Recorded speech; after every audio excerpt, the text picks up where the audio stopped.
آج کے باقاعدہ سوالات جو پرچیوں کی شکل میں آپ کی طرف سے آئے ہیں ان کو ایڈریس کرنے سے پہلے جو لاسٹ ویک میں ایک کریٹیکل ایشو انڈیا سے سامنے آیا، کرناٹک سے، جو اس وقت میرا خیال ہے پوری دنیا کے میڈیا کا ایک مرکزی محور بنا ہوا ہے، اس کے حوالے سے میں کچھ گزارشات آپ کے سامنے رکھ دوں۔ یہ جو کچھ انڈیا کے اندر ہوا، یہ انڈیا کا جو کانسٹیٹیوشن ہے اس کے بالکل خلاف ہے۔ انڈیا سے ہمیں لاکھ اختلافات، لیکن ان کے آئین میں جو سیکولرزم والا ایلیمنٹ ہے وہ وہاں کے مسلمانوں کے لیے بہت بڑی نعمت ہے، جس کے تحت تمام لوگوں کو اپنے مذہبی رسومات ادا کرنے کی آزادی ہے۔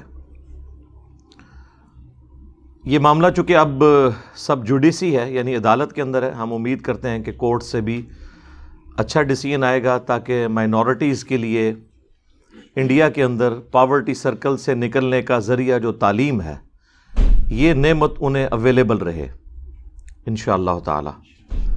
باقی وہ جو کچھ اس بچی نے، ہماری بیٹی نے، بہن نے کیا،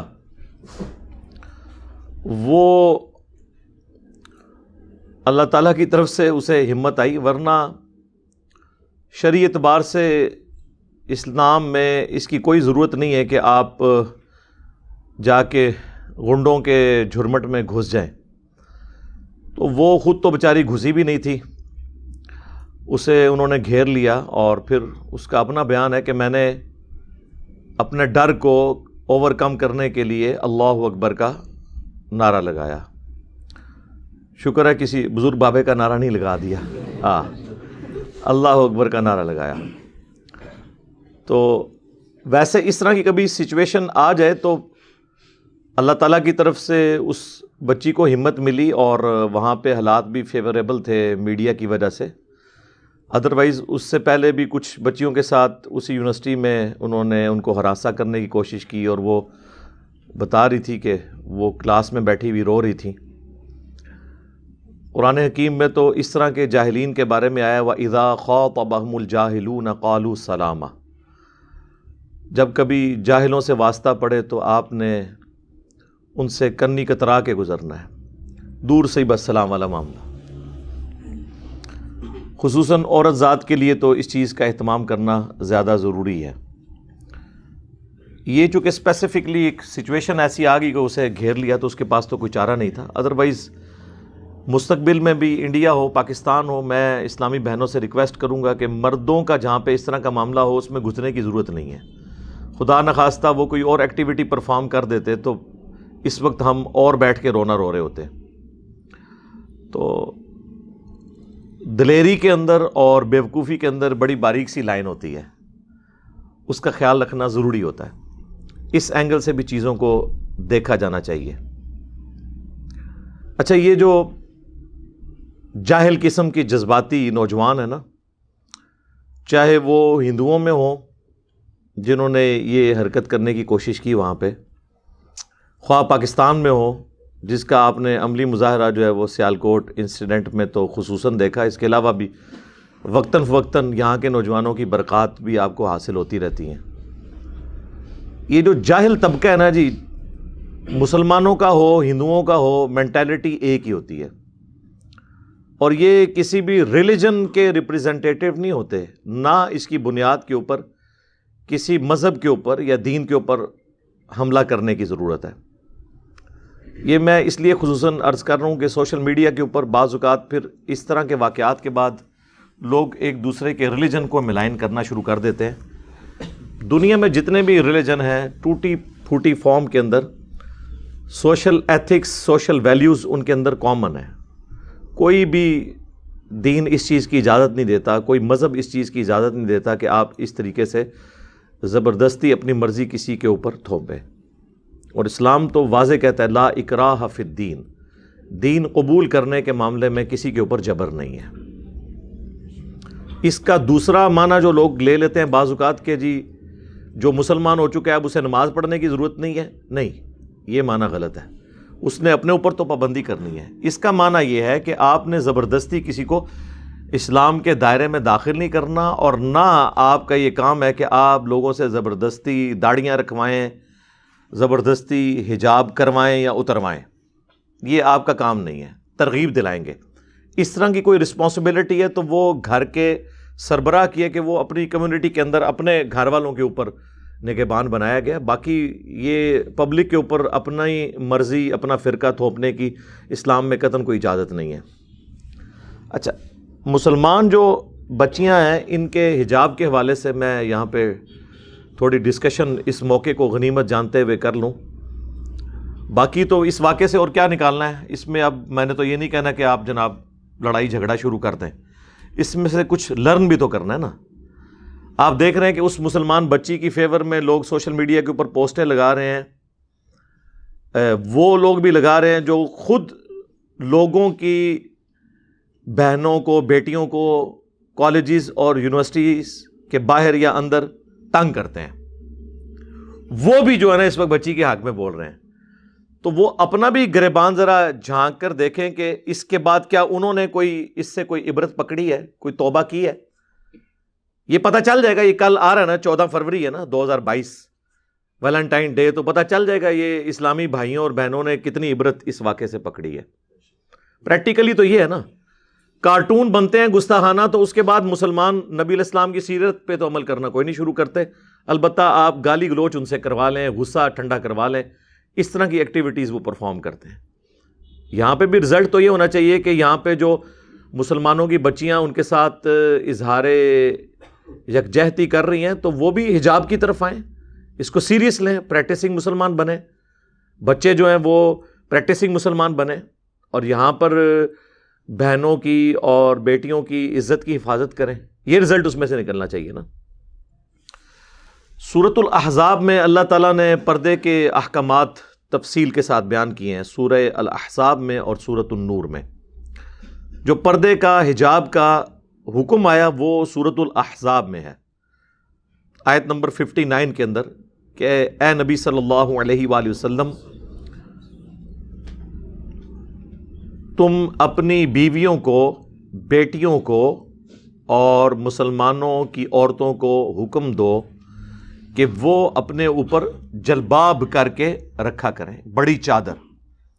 اس کلچر میں یہ جلباب، بڑی چادر لی جاتی تھی جب کبھی حجاب کرنا ہوتا تھا، جس کی آپ سمجھ سکتے ہیں کہ سب کانٹیننٹ میں فارم جو ہے وہ گھونگھٹ والی بڑی چادر ہو، جس سے چہرہ بھی تھوڑا بہت ڈھانپ لیا جائے، یعنی وہ کبھی چہرے کے اوپر ڈالنی پڑے تو. اب ہر وقت تو نہیں، اب مردوں میں سے اگر گزر رہی ہیں تو اس وقت وہ چہرہ ڈھانپ لیں، اور جب وہ ویسے کسی ایسے راستے پہ، ظاہر اس زمانے میں تو کوئی کیمرہ اس طرح کی چیزیں نہیں تھی تو ٹھیک ہے چہرہ ان کا کھلا ہوا ہو، لیکن جیسے ہی مردوں میں آئے تو وہ چہرہ ڈھانپ لیں. اس بڑی چادر کا یہ فائدہ ہوتا ہے. تو اس کانٹیکسٹ میں سنن ابی داؤد میں صحیح حدیث موجود ہے کہ جب یہ آیات نازل ہوئیں تو صحابہ کرام، ان کی بیٹیاں، ان کی بیویاں پھر اس طرح کی آیات کو سیریس لیا کرتی تھی. انہوں نے فوراً جو ہے نا وہ کسی کے پاس اگر چادر نہیں تھی تو انہوں نے اپنی جو بڑی چادریں اوڑھنے والی تھیں، گھروں میں استعمال کرنے والی، وہ پھاڑ کے اس کا حجاب بنا لیا. کالے کلر کے انہوں نے باقاعدہ چادریں اپنے سروں کے اوپر اوڑھنا شروع کر دیں، بڑی چادریں، جن سے جب مردوں کے سامنے سے گزرے تو آپ بے شک اس کو چہرے کے آگے لے آئیں، اور اس کے علاوہ بے شک الگ رکھیں، کوئی اس میں فرق نہیں ہے. مسئلہ جو ہے مردوں سے پردے کا ہے. تو حتیٰ کہ ابو داؤد کے الفاظ ہیں کہ گویا کہ ان کے سروں پر کالے سیاہ کوے پرندے بیٹھے ہوئے ہیں، یوں اس طرح انہوں نے بڑی بڑی چادریں اوڑھنا شروع کر دی. فوراً سمعنا و اطعنا، سنا اور اطاعت اختیار کر لی. اچھا، یہ حدیث اس آیت کے کانٹیکسٹ میں اس بات کا ثبوت ہے کہ صحابہ کرام کس طرح فوراً رسپانس کیا کرتے تھے، صحابیات کس طرح رسپانس کرتی تھیں. تو یہ جلباب کی ہی ایک ماڈرن فارم آج کل کا یہ کالا برقع ہے. کالا کلر ضروری نہیں ہے لیکن یہ پریفریبل ہے کیونکہ جلدی میلا نہیں ہوتا. ملیشیا، انڈونیشیا میں آپ دیکھیں کہ عورتیں سفید کلر کا برقع استعمال کرتی ہیں. ہمارے پڑوسی ملک افغانستان کے اندر وہ آپ سمجھ لیں آسمانی کلر کا، بلو یا جامنی کلر کا، پرپل کلر کا وہ برقع استعمال کرتی ہیں. تو یہ اس میں کلر کی کوئی نہیں ہے، بلیک کلر پریفریبل اس لیے کہ جلدی میلا نہیں ہوتا، تو اس کی صفائی کا بھی بہت زیادہ اہتمام کرنے کی ضرورت نہیں پڑتی، اور پردہ بھی زیادہ ہے اس میں زیادہ ہے. تو یہ برقع ماڈرن فارم ہے اس کی، بشرطے کہ وہ برقع جو ہے وہ عجیب قسم کے اس کے اوپر کوئی ایسے ڈیزائن نہ بنے ہوں کہ وہ مردوں کو اپنی طرف اٹریکٹ کر رہا ہو. سادہ برقع ہونا چاہیے، حجاب اس میں ہو، چہرہ ڈھانپا جائے. بعض لوگ ابو داؤد کی ایک حدیث سے سہارا لیتے ہیں جو مشکات میں بھی ہے، وہ کہ نبی علیہ السلام نے فرمایا کہ عورت جب بالغہ ہو جائے تو وہ اپنے چہرے کی ٹکیا کو کھول سکتی ہے، اپنے سر کا جو ہے وہ پردہ کرے، یعنی پورا حجاب بالوں کے اوپر لے. تو اس حدیث کے ساتھ ہی امام ابو داؤد نے لکھا ہے کہ حدیث مرسل ہے، یعنی اس کا واسطہ چھوٹا ہوا ہے، اس کی سند ہی پوری نہیں ہے. اس کے علاوہ جو سند ہے ٹٹی پجی، اس میں بھی تدلیس کا ایشو ہے، اس میں بھی ضعیف راوی ہیں. اسی لیے شیخ زبیر صاحب نے جب یہ حدیث مشکات میں آتی ہے ابو داؤد کے حوالے سے، تو اس میں انہوں نے نیچے کمنٹس کیے ہیں کہ یہ روایت تو ظلمات میں ڈوبی ہوئی ہے، کوئی ایک سکم نہیں، اس میں کئی سکم ہیں. یہی وہ ایک اکلوتی روایت ہے جس کی بنیاد پہ شیخ البانی نے کہا کہ چہرے کا پردہ کوئی ضروری نہیں. اسی کو لے کے ڈاکٹر ذاکر نائک نے بھی یہ بات کی اور مسلمان عورتوں کو کھلی چھٹی دے دی کہ ٹھیک ہے جی آپ چہرہ کھلا بھی رکھ سکتے ہیں، بس صرف بالوں کو ڈھانپ لیں. یہ اسلام کا مزاج ہی نہیں ہے. اسلام کا مزاج یہ ہے کہ آپ نے حجاب کرنا ہے جس کی وجہ سے آپ مردوں کے شر سے بچ سکیں. تو چہرہ ہی تو سب سے اٹریکٹیو چیز ہے. کہتے ہیں جی زینت نہیں ہے، وہ زینت چھپانے کا کہا گیا. جب یہ لوگ رشتہ پسند کرتے ہیں اس وقت چہرے کی طرف جاتے ہیں اور آگے پیچھے جو ہے پھر اور باتیں کرتے ہیں. جب ہم انہیں سورۃ النور کی آیت پیش کرتے ہیں کہ اللہ کا مزاج کیا ہے کہ عورت کے زیور کی چھنکار بھی باہر نہ سنائی دے، اس کی زینت کی چیز. وہ کہتے ہیں جی وہ زیور کی چھنکار نہیں چہرہ کھول سکتی ہے. تو کیا یہ آپ کی عقل مانتی ہے کہ وہ اللہ جو ایک عورت کے زیور کی چھنکار کو بھی گھر سے باہر نکلنے کو حرام قرار دے رہا ہے اور حیا کے منافی قرار دے رہا ہے، وہ چہرہ کھولنے کی اجازت دے گا؟ لاجیکلی اس چیز کو سمجھنے کی کوشش کرنی چاہیے. اور اس پہ ترا یہ کہ بخاری اور مسلم دونوں میں حدیث ہے، سیدہ عائشہ پر جو منافقین کی طرف سے تہمت لگی اسے حدیث افک کہتے ہیں. کافی لمبی حدیث ہے، اس پہ میری تفصیلی ایک ویڈیو بھی ریکارڈ ہے. اس حدیث میں سیدہ عائشہ جو ہے وہ چونکہ ان کا ہار گم گیا، وہ تلاش میں پیچھے رہ گئیں. اس وقت تو ظاہر ہے کہ ہودج ہوتے تھے زیادہ تر اونٹ کے اوپر، اس میں اب عورت بیٹھی ہوئی ہے نہیں بیٹھی ہوئی ہے، قافلہ چل پڑا تو وہ انڈرسٹوڈ ہی ہے، کوئی اتنا فرق تو نہ پڑا. قافلہ اس ٹائم علم غیب بھی کوئی نہیں ہوتا تھا ورنہ پتہ چل جاتا. یہاں تو ہمیں کہتے ہیں جی جو ہے نا بڑے سے بڑا غوث قطب ابدال جو ہے نا جی، وہ کسی صحابی کے گھوڑے کے قدموں کی خاک جو اس کی ناک میں لگے اس کو نہیں پہنچ سکتا. تو وہ تو سارے ہی صحابہ تھے اور اس سے بڑھ کر اللہ کے نبی موجود تھے جن پہ وحی بھی نازل ہوتی تھی، لیکن نہیں پتا چلا اور وہ قافلہ آگے چلا گیا.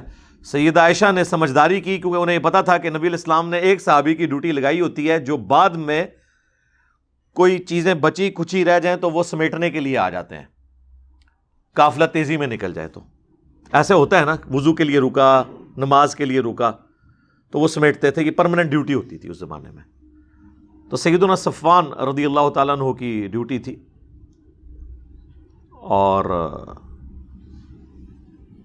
وہ آئے تو سیدہ عائشہ نے کوشش کی کہ جہاں سے وہ قافلہ اٹھا تھا نا وہ وہیں بیٹھ گئیں، انہوں نے اپنے اوپر چادر کر لی اور وہ کہتی ہے مجھے اونگ آ گئی اور اس دوران میرے چہرے سے پردہ ہٹ گیا.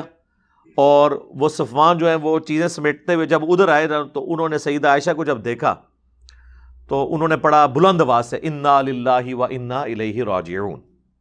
تو سیدہ عائشہ کہتی میری آنکھ کھل گئی، میں نے فوراً اپنا چہرہ چھپا لیا. اور سیدہ عائشہ کے الفاظ ہیں کہ صفوان نے مجھے اس لیے پہچان لیا کہ انہوں نے آیت پردہ نازل ہونے سے پہلے مجھے دیکھا ہوا تھا. تو اس کا کیا مطلب ہے کہ آیت پردہ نازل ہونے کے بعد سیدہ عائشہ چہرے کا پردہ کرتی تھی اور وہ بھی اس وقت بھی اس لیے اترا کہ وہ اونگ رہی تھی. اب یہ غامدی صاحب کو جب یہ باتیں ہم بتاتے ہیں وہ کہتے ہیں نہیں جی امہات المومنین کے لیے پردہ ہے, عام عورتوں کے لیے نہیں ہے. تو سورۃ الاحزاب میں تو اللہ تعالیٰ نے امہات المومنین کا ذکر کیا, اے نبی اپنی بیویوں سے, اپنی بیٹیوں سے اور مسلمانوں کی عورتوں سے کہو. دوسری بات, اس امت کے لیے رول ماڈل امہات المومنین رضی اللہ عنہن اور سیدہ فاطمۃ الزہرا رضی اللہ تعالی عنہا وسلام اللہ علیہا ہوں گی یا کوئی اور ہوگا؟ وہی ہوں گی. تو اس طرح کے اسکیپ روٹس کو تلاش کرنا یہ بڑی سخت زیادتی والی بات ہے. جن عورتوں کو حجاب کرنے میں شرم و حیا محسوس ہوتی تھی ان کے لیے اب بڑا آسان ذریعہ ہے کہ وہ میڈیکل ماسک یوز کر لیں. اور میں یہ بتاؤں آپ کو, یہ دوسرے حجاب سے بھی بہتر ہے اس حوالے سے کہ یہ ڈھیلا نہیں ہوتا. ایک بار آپ کانوں کے سائز پہ چڑھا لیں, دیٹس آل. اور یہ وہ حجاب ہے جو آپ سے گورا بھی نہیں اتروا سکتا. جہاں پہ حجاب پہ پابندی بھی ہوگی وہ نہیں اتروا سکتے. یہ تو آپ کا ایک ایشو ہے نا. اور میڈیکل ماسک بھی بلیک کلر میں بھی آئے ہوئے ہیں, بلو کلر میں, آپ جو مرضی استعمال کریں, کپڑے کا ماسک استعمال کریں. میں تو اس وقت سے ماسک یوز کر رہا ہوں جب یہ کرونا کی آزمائش نہیں آئی ہوئی تھی. سردیوں میں آپ موٹر بائک پہ, ٹھنڈی ہوا گلے میں جاتی ہے, گلا خراب, ڈسٹ اتنی, تو میں تو بڑا کمفرٹیبل ہوں. اب تو میری زندگی کا حصہ بن گیا بالکل. مجھے بعض اوقات جس طرح وہ عورتیں ان کو نکلتے وقت وہ اپنے اس کا ماسک کا اہتمام کرتی ہیں نا, تو میں تو باقاعدہ اس چیز کا اہتمام کرتا ہوں.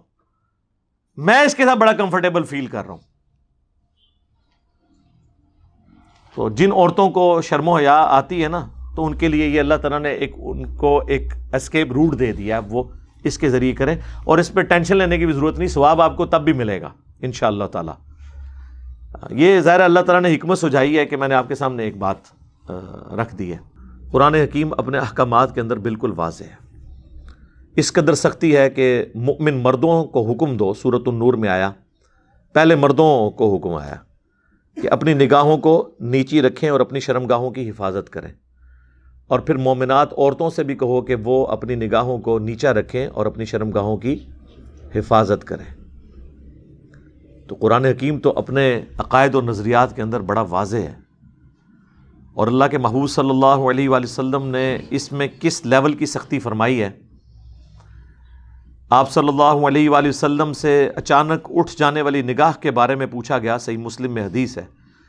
تو آپ نے فرمایا کہ مجھے میرے رب نے یہ حکم دیا ہے کہ اگر میری اچانک نظر پڑ جائے غیر محرم پہ تو میں فوراً اسے ہٹا لوں. یعنی یہ مٹکا لگانا یا تاڑنا, ایک کنسنٹریشن کے ساتھ دیکھنا غیر محرم کو, یہ حرام ہے. اور اس کے لیے یہ شرط نہیں ہے کہ اس کا چہرہ کھلا ہے یا نہیں کھلا, چاہے وہ پردے میں بھی ہے, مرد اسے دیکھ نہیں سکتا. ظاہر وہ بری نیت سے ہی دیکھ رہا ہوگا نا. تو میرے رب نے مجھے حکم دیا کہ میں فوراً نگاہ ہٹا لوں. اسی کی وہ انٹرپریٹیشن کی جاتی ہے نا جی, پہلی نگاہ معاف ہے. پہلی نگاہ سے مراد قطعاً یہ نہیں ہے کہ کوئی شخص نگاہ ڈالنے کے بعد کہ جی ڈالی, جب تک پلک نہ جھپکوں گھر تک چھوڑ کے آؤں, نعوذ باللہ, نہیں. پہلے سے مراد ہے کہ آپ کو آئیڈیا ہو, چاہے آپ کی نظر پڑی یا نہیں پڑی, آپ نے اپنی نگاہ کو پیچھے رکھنا ہے. اور ظاہر یہ مشکل کام ہے, خصوصاً جو لوگ کاروبار کے ساتھ منسلک ہیں تو انہوں نے اپنی نگاہوں کی تو حفاظت کرنی ہے جی. وہ اب اپنے معاملات کو خود دیکھیں احتیاط کے ساتھ. جامعہ ترمذی میں حدیث ہے کہ جہاں دو اجنبی مرد و عورت اکٹھے ہوں تیسرا شیطان ہوتا ہے. یہاں پہ جناب منہ بولے بھائی اور منہ بولی بہنیں اور عجیب تماشا لگا ہوا ہوتا ہے. اور کالجز میں اور یونیورسٹیز میں جس طریقے سے ایک فرینکنس والا ماحول کر دیتے ہیں کو ایجوکیشن کے اندر, آخری درجے تک کو ایجوکیشن تو اوائڈ کرنی چاہیے, لیکن اگر کہیں بہت مجبوری ہے کم از کم اختلاط نہیں ہونا چاہیے, آخری درجے تک بچنے کی کوشش کریں. لیکن یہاں تو ٹیچرز جو ہیں وہ بری نگاہیں رکھے ہوتے ہیں, اسٹوڈنٹس کو تو آپ چھوڑ دیں, اتنے برے حالات ہیں, چاہے وہ کالجز کے ہوں یا علماء کرام ہوں مدارس کے. ان کی تو ویڈیوز بھی آ چکی ہیں ثبوت کے طور پہ. تو اللہ تعالیٰ ان کے شر سے مسلمانوں کو بچائے اور انہیں بھی ہدایت دے اور مسلمانوں کو بھی ہدایت دے، آمین۔ ایک اور حدیث ہے المعجم الکبیر طبرانی کے اندر اور سلسلہ احادیث صحیحہ میں شیخ البانی نے نقل کی ہے کہ اللہ کے محبوب صلی اللہ علیہ وآلہ وسلم نے فرمایا کوئی شخص کسی غیر محرم کو ہاتھ لگائے، صرف ہاتھ لگائے، اس سے بہتر ہے کہ اس کے سر میں لوہے کی کیل ٹھونک دی جائے۔ اس کا عذاب جو ہے وہ کم ہے کیل ٹھونکنے کا، لیکن اس کا جو عذاب ہے وہ اس سے بڑھ کر ہونے والا ہے، وَلِعَوْذُ بِاللَّهِ تعالی۔ تو اس لیے یہ ان چیزوں کو معمولی نہیں سمجھنا چاہیے اور سیریس ان چیزوں کو لے کے اپنے کردار کے اندر اصلاح پیدا کرنی چاہیے۔ اس طرح کے جو واقعات ہوتے ہیں اس کے بعد اس میں سے کچھ نکالنا بھی چاہیے۔ صرف چیخ لینے سے کچھ نہیں ہوگا کہ جی بڑا ظلم ہو گیا، یہ ہو گیا، ہم یہاں پہ کیا کر رہے ہیں یہ کل پتہ چل جائے گا۔ ویلنٹائن ڈے کے اوپر آپ دیکھ لیں گے مسلمانوں کی حرکتیں۔ تو جب آپ خود اس قسم کی ایکٹیویٹیز پرفارم کر رہے ہیں تو آپ غیر مسلموں سے کیا توقع کریں گے کہ وہ مسلمانوں کی بچیوں کو، بیٹیوں کو، بہنوں کو عزت دیں گے؟ ناٹ ایٹ آل، کبھی بھی نہیں دیں گے۔ تو ہمیں سب سے پہلے تو اپنے گھر کی صفائی کرنی چاہیے نا جی، پھر دوسروں کو گلا اور شکوہ کرنا چاہیے۔ سوشل میڈیا کے اوپر بھی اس حوالے سے نظر رکھیں۔ سوشل میڈیا پازیٹیو چیز بھی ہے، ہماری دعوت کا تو مین سورس ہی سوشل میڈیا ہے، لیکن اس میں جو نیگیٹو چیزیں ہیں ان کو بھی اوائڈ کرنے کی ضرورت ہے۔ اس کے اوپر تو حکومتی لیول کے اوپر جو پاکستان ٹیلی کمیونیکیشن اتھارٹی بنی ہوئی ہے اس کو چیک رکھنا چاہیے کہ اس طرح کی پورن ویب سائٹس یا ویڈیوز انہیں بین کیا جائے تاکہ مسلمانوں کو فتنے سے بچایا جائے۔ باقی یہ انڈیا کے واقعے سے ایک اور عبرت بھی حاصل ہوئی ہے اس حوالے سے کہ آپ کو پاکستان کی قدر بھی آئی ہوگی۔ ظاہر ہے کہ یہاں تو ہم میجورٹی میں ہیں، اس طرح کے ایشوز سے بہت کم واسطہ پڑتا ہے، آرگنائز نہیں ہوتا، انڈیویجول کوئی ایکٹیویٹی پرفارم کرے۔ اور باقی دنیا تک بھی یہ میسج پہنچا ہے کہ جو امن میں ہے، خواہ وہ یورپ میں ہے، امریکہ میں ہے، دوسرے ملکوں کے اندر، وہ اللہ کا شکر ادا کریں۔ اس وقت یہ جو عذاب مودی کی شکل میں نازل ہوا ہے انڈیا کے اوپر، جو انڈیا کی بھی بدنامی کا باعث ہے، اور بالکل وہی ایک کٹر قسم کی مذہبی اپروچ جس کی وجہ سے مسلمان جو ہے وہ پوری دنیا کے لیے مصیبت بنے ہوئے ہیں، ان جذباتی چند لوگوں کی وجہ سے، وہی تکلیف اس وقت ہندوستان کے اندر ہے۔ 90 کروڑ کے قریب تو ہندو موجود ہیں، اور ان کے اندر یہ اب اس طرح کی حکومت آ گئی ہے کہ جو دوبارہ سے وہ ہندوازم کو اجاگر کرتے ہوئے باقیوں کا جینا بھی محال کیے ہوئے ہیں۔ حالانکہ پاکستان میں آپ دیکھیں کہ سندھ کے اندر کافی ہندو رہ رہے ہیں، اور مسلمان اور ہندو اکٹھے رہتے ہیں، کوئی اس طرح کی ایکٹیویٹیز آپ کو سننے میں نہیں ملتی۔ اللہ کا شکر ہے کہ آزادی ہے سب کو اپنے دین کے مطابق چلنے کی۔ تو جو کچھ بھی ہے ہم صرف علمی اختلاف کر سکتے ہیں کسی کے ساتھ، اپنی مرضی کسی کے اوپر تھوپ نہیں سکتے۔ اور آج کے ماڈرن ورلڈ میں تو یہ کوئی طریقہ ہی نہیں کہ اس سے صرف پبلک کو آپ متنفر کروائیں گے، ادروائز دین کی کوئی خدمت نہیں ہوگی۔ ایک اور چیز جو یعنی بڑی ہمارے لیے شرمندگی کا باعث بنی کہ جب یہاں سے لوگوں نے آواز اٹھائی اس حوالے سے، تو ادھر سے اس کا جواب یہ ہے کہ ہم تو بس زیادہ سے زیادہ ہراساں ہی کر رہے ہیں نا، آپ نے تو ایک سری لنکن شہری کو قتل ہی کر دیا ہے، ڈنڈے مار مار کے، اور اس کی لاش کو آگ لگا دی۔ تو یہ دیکھیں، اب دنیا یہ بھی دیکھ رہی ہوتی ہے چیزیں۔ واقعی اگر اس دونوں واقعات کی انٹینسٹی دیکھی جائے تو پاکستان میں ہونے والا واقعہ زیادہ شرمناک واقعہ ہے، جس کی ہیٹ ہم شاید کئی سالوں تک ابھی محسوس کریں گے۔ اور اب وہ دوبارہ تو مجھے پتہ ہی نہیں کہ اس واقعے کا کیا بنا۔ بہرحال میں نے سیالکوٹ جب رابطہ کیا تو مجھے تو یہ پتہ چلا کہ وہ جو انہوں نے بندے پکڑے ہوئے تھے نا، وہ جیل میں بھی، حوالات کے اندر بھی وہ جناب وہ محفل میلاد کر رہے ہیں اونچی آواز میں، صلاۃ والسلام اور قرآن پاک کی تلاوت، اور وہ وہاں کے جو ڈیوٹیز پہ ہیں لوگ وہ بھی بیچارے پریشان ہیں کہ یار ہم پتہ نہیں کوئی اللہ کے نیک بندوں کو پکڑ کے لے آئے ہیں۔ بس اتنا سارا ہمارا ایک سمجھ لیں عقل کا معیار ہے کہ ہم کس طرح جذباتی ڈاکٹرن کے اوپر چل رہے ہوتے ہیں۔ یہ ہمارا کرائٹیریا ہے. ان مجھے خود بتایا انہوں نے. تو خدا کے لیے اس مذہبی طبقے کی داڑھیوں سے، ان کی پگڑیوں سے، ان کے مذہبی ایکٹیویٹی سے دھوکہ نہ کھائیں. جب ان کو موقع ملے گا یہ آپ کو ڈسیں گے. میری تو ٹاپ پرائرٹی ہے کہ پاکستان میں اسلامی نظام آئے، لیکن اگر اسلامی نظام نہیں آتا نا تو دوسرا آپشن یہ ہے کہ یہاں پہ سیکولر کوئی حکومت آ جائے، کم از کم سب کو مذہبی آزادی ہو. ورنہ آپ مجھے بتائیں آج بریلویوں کے ہاتھ یہ حکومت آ جائے، انہوں نے ہر ننگ دھڑنگ بزرگ کی بھی قبر ڈھونڈ کے اس پہ مزار بنوا دینے. اہل حدیثوں کی حکومت آئی، انہوں نے سارے مزارات گرا دینے اور انہوں نے کہنا سارے مشرک بھی ختم کرو، بریلویوں کو ختم کر دینا. ہاں تو ہمیں سوٹ کرتا ہے کہ یہاں کسی مذہبی طبقے کی حکومت آئے. یہ تو آپس میں ایک دوسرے کو مسلمان ہی نہیں سمجھتے، انہوں نے ہمارے ساتھ کیا کرنا ہے. تو لہٰذا جن لوگوں کو اسلامی نظام قائم کرنے کا شوق ہے نا، ان کو بھی میں ریکویسٹ کرتا ہوں، خدا کے لیے اسلامی نظام کے تو ہم سب خواہش مند ہیں، لیکن کون سا اسلام؟ سنی اسلام، شیعہ اسلام، پھر سنی اسلام میں بھی وہابی اسلام، صوفی اسلام، بریلوی اسلام، دیوبندی، اہل حدیث، کون سے والا اسلام؟ ہاں جو کامن ٹرمز ہیں ان کے اوپر بات ہو سکتی ہے. سود کی حرمت ہے سنی کے نزدیک بھی، شیعہ کے نزدیک بھی. اسی طریقے سے بے پردگی نہیں ہونی چاہیے، کو ایجوکیشن کو اوائڈ کیا جائے. یہ ساری چیزیں جو اس کے اوپر تو بات ہو سکتی ہے، لیکن ونس جب مذہبی ایکٹیویٹیز کی بات آئے گی نا سر، تو بریلوی کہیں گے ہم نے تو میلاد کا جلوس نکلنے دینا ہے لیکن 10 محرم کا جلوس نہیں نکلے گا. ہاں دیوبندی کہیں گے کہ نہ ہم میلاد کا نکالنے دیں گے نہ 10 محرم کا، ہم تو یکم محرم کو ایک خود ساختہ ایک دن ڈکلیئر کر کے سیدنا عمر کی طرف منسوب کر کے ہم اس کا جلوس نکالیں گے.